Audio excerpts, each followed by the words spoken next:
nego da rečem šta sam saznao tada.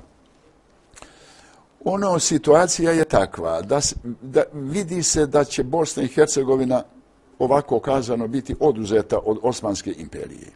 Onda cizelirane propagande. Jedna je bila od Austrije, a najviše preko Franjevaca, da se razvija horvatska nacionalna svijest, a druga, još suptilnija, srpska.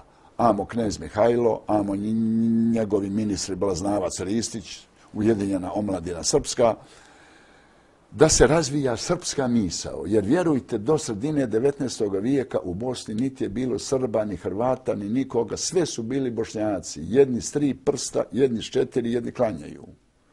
I onda ta politička prominentnost srpska dovede Bogoljuba Petranovića, jednog vrlo obrazovanog čovjeka, inače je bio kaluđer, bio je i iguman manastira Savine, u Sarajevo. A sultan, tako reći, neđeljno sve daje popuste da bi bili zadovoljni turskom vladavinom. Recimo, otvara se 1863. godine škola za pravoslavce u Sarajevu. Onda se dozvoljava da crkva zvoni zvona, jer nije se ranije dozvoljavalo zato što se ne čuje hodža kad kujiše, kad zvone zvona. Tako da, onda je doveden Bogoljub Petranović i on će tu naći čovjeka koji pravi stihove i snabdijevaće ga, pa će da naučno društvo srpsko objavljuje srpske narodne pjesme, više o Milošu, o Kosovu, o čudesima, a to sve falsifikati.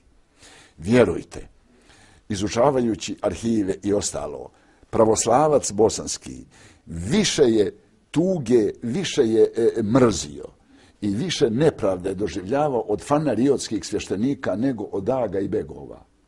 Dešavalo se umre čovjeku žena ili majka, pa neće da mu održi opijelo dok mu se ne plati toliko do visine koštanja jedne krave. Pa samo treba čitati memoare vojvode Anta Dakovića, pa vidjeti šta je činio fanariotski vladika u Mostaru. Nije slučajno gospodin Amfilohije doveo Vasiljanskog patrijarha kada je mislim, udarao temelje ovoj, kako se zove,